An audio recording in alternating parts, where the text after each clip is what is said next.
అధిక బరువుతో బాధపడుతున్నారా? బీ బెటర్ వారి గార్సినియా కంబోజియా వాడండి, బరువు తగ్గండి. వివరాలకి డిస్క్రిప్షన్లోని లింక్ని క్లిక్ చేయండి. భారత్ జోడో యాత్ర తర్వాత దేశంలో వస్తున్న మార్పులను ఎదుర్కోవడానికి అదానీ అవినీతిని, అదానీ కుంభకోణాన్ని కప్పిపుచ్చడానికి, అదానీ కుంభకోణం మీద చర్చ జరగకుండా ఉండడానికి అన్ని రకాల ప్రయత్నాలు భారతీయ జనతా పార్టీ చేస్తుంది.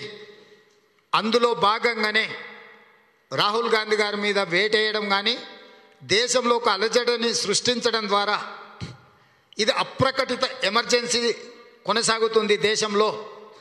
ఈ అప్రకటిత ఎమర్జెన్సీని కాంగ్రెస్ శ్రేణులన్నీ కూడా ఎదుర్కొంటే సాయంత్రం 4 గంటలకు ఏఐసిసి అధ్యక్షుడు ముఖ్యమైన నాయకులతో సమావేశం ఉంది. సమావేశానికి ఢిల్లీకి నన్ను ఆహ్వానించారు. పోలీసుల నిర్బంధం వల్ల నేను ఢిల్లీకి వెళ్ళలేకపోయినా జూమ్లో నేను సాయంత్రం 4 గంటలకు పాల్గొంటా. దీనికి సంబంధించి భవిష్యత్ కార్యాచరణను ప్రకటిస్తాము.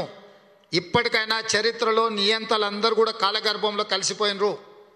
ఏ నియంత కూడా శాశ్వతమైన అధికారాన్ని అనుభవించలేదు.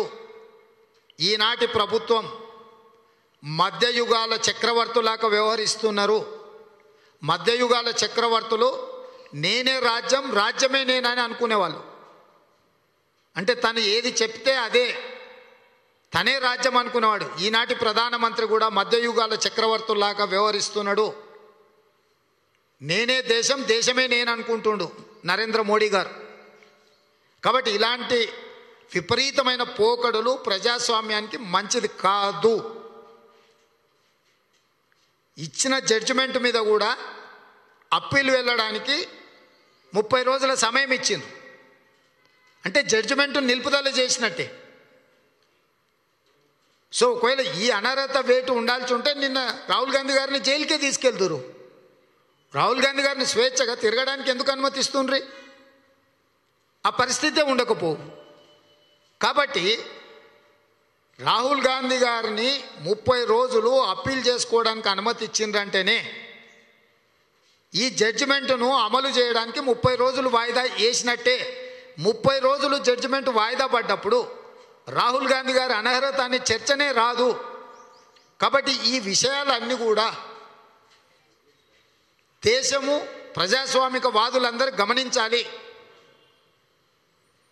మధ్యయుగాల చక్రవర్తులలాగా వ్యవహరిస్తున్న వాళ్ళు కాలగర్భంలో కలిసిపోతారు.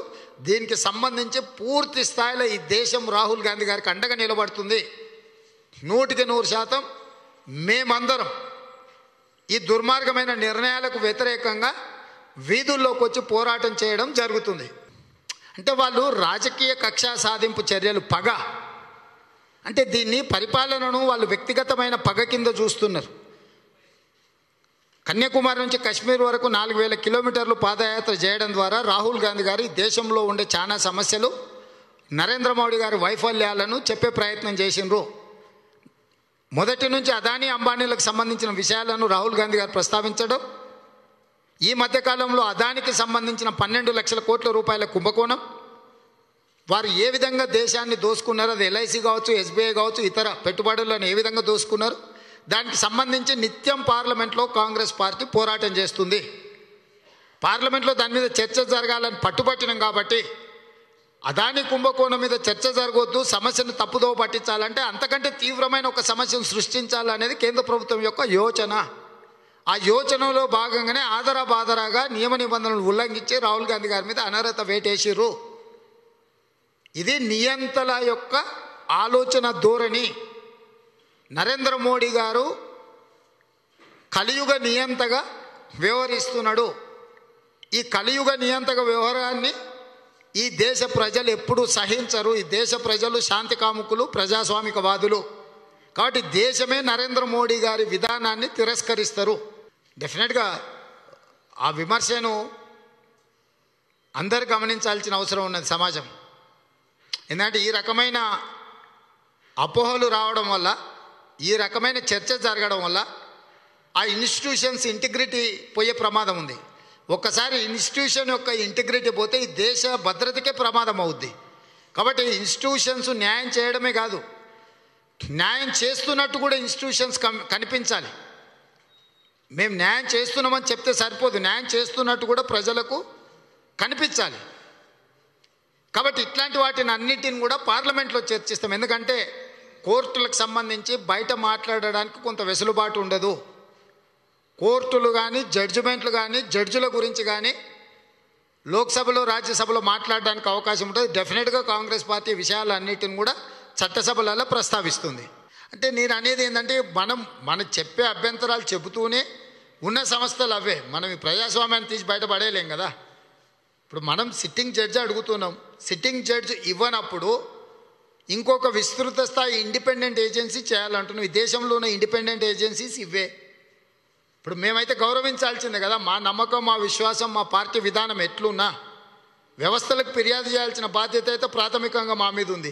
ఒకవేళ మేము ఫిర్యాదు చేయకపోతే మీరేమంటారు? కాంగ్రెస్ పార్టీ ఇంత తీవ్రమైన సమస్య వస్తే స్పందించలేదు, కాంగ్రెస్ పార్టీ ఏం చేస్తుందని మళ్ళీ మీరు ఇటు నుంచి మీరే అడుగుతారు. ఇప్పుడు అందులో మంచి ప్రశ్న అడిగినారు మీరు. మొదట కోర్టులు వేస్తే పిటిషనర్ని అక్కడ ఉండే న్యాయమూర్తి అడిగిన ప్రశ్నలకు సమాధానం చెప్పుకోలేక ఆ పిటిషనర్ కింది కోర్టులో విచారణ వద్దు, నేను హైకోర్టుకి వెళ్ళి కేసు తేల్చుకుంటా అని హైకోర్టుకు పోయిండు. హైకోర్టులో విచారణ జరుగుతున్నప్పుడు కింది కోర్టులో ఉన్న జడ్జి గారు బదిలీ అయిండు. కొత్త జడ్జి గారు వచ్చిన తర్వాత పై కోర్టులో వేసిన కేసును ఉపసంహరించుకొని వచ్చి మళ్ళీ కొత్త జడ్జి దగ్గర కేసును విచారణ జరిగింది. ఇది అనుమానాలకు తావిస్తున్నదా లేదా? సో ఇట్లాంటి విషయాలు బీజేపీ వాళ్ళకు కనిపించవు. కాబట్టి బీజేపీ వాళ్ళు చేసిన తప్పులని కప్పిపుచ్చుకునే ప్రయత్నము టీవీల ముందల పేపర్ల ముందల చేయొచ్చు. ప్రజా కోర్టులో మాత్రము ఏమి జరగాలనో అది జరుగుతుంది బీజేపీ నాయకులకు. నేదేముంది 130 కేసులు పెట్టిన కేసీఆర్ 131 అవుతుంది. వాళ్ళకు కొత్త కాదు, నాకు కొత్త కాదు. అన్నిటిని ఎదుర్కొంటారు, వాళ్ళు ఎదుర్కొంటారు, మేము ఎదుర్కొంటాం. న్యాయం అనేది ఒకటి ఉంది కదా, న్యాయస్థానాలు ఉన్నాయి కదా.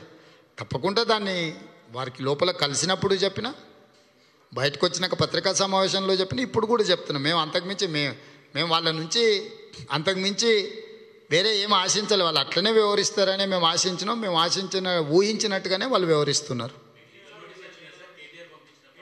ఇంతవరకు నాకు చేరలేదు, పత్రికలలో చూసిన. ఏముంది అందులో? ఏందా నోటీస్? 4 కోట్ల తెలంగాణ ప్రజల యొక్క పరువు నడి బజార్ల కోట్ల రూపాయలకు అమ్ముకున్న సనాసి నీకెక్కడిది పరువు? పరువున్నోడు వేయాల్సింది పరువు నష్టం. పరువు తక్కువని తెలంగాణ 4 కోట్ల ప్రజల పరువు 140 కోట్ల ప్రజల ముందల తీసి, ఇక్కడనే కాదు ఇతర దేశాలలో కూడా దేశం పరువు రాష్ట్రం పరువు తీసినావు. ఇక నువ్వు మళ్ళీ నా మీద పరువు నష్టం దావానా? అసలు అంటే ఏమాత్రం సిగ్గనే పదం ఆయన డిక్షనరీలోనే లేనట్టుంది. దురదృష్టకర సంఘటన కేటీఆర్ను మంత్రిగా నియమించడం.